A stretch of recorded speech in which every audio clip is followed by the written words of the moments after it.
जो हम बात करते हैं कंजर्वेशन ऑफ चार्ज की, तो सिंपल एनर्जी की तरह ये भी कंजर्व होता है। जैसे एनर्जी ना ही क्रिएट होती है ना ही डिस्ट्रॉय होती है, इसी प्रकार चार्ज भी ना ही क्रिएट होता है ना ही डिस्ट्रॉय होता है। तो हम कह सकते हैं कि चार्ज जो होता है हमारे पास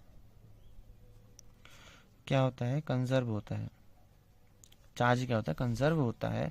तो यह इसी चीज़ का हम अगर हम एग्जाम्पल से समझे, समझो मैंने क्या किया, मेरे पास एक बॉडी थी, बॉडी ए, और दूसरे केस में बॉडी बी थी। अगर इन दोनों बॉडी को मैं आपस में रब करता हूँ, तो रबिंग के बाद में देखता हूँ कि बॉडी ए को पॉजिटिव हो गया और ये नेगेटिव हो गया, यानी कि न्यूट्रल थे। तो इसका मतलब है प्रोटॉन और इलेक्ट्रॉन का केस बराबर था, यहाँ पे भी प्रोटॉन इलेक्ट्रॉन बराबर थी।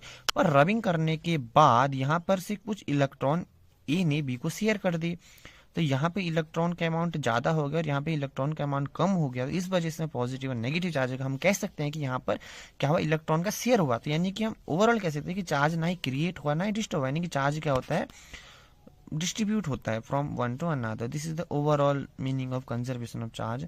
आई होप आपको समझ में आया होगा कि चार्ज का क्या होता है, मतलब कि चार्ज कंजर्व होता है ना कि ये क्रिएट और डिस्ट्रॉय होता है। तो आई होप आपको समझ में आएगा। तो अगर आपको समझ में आया तो अच्छा लगे तो लाइक एंड सब्सक्राइब। मिलते हैं आपको अगली वीडियो में।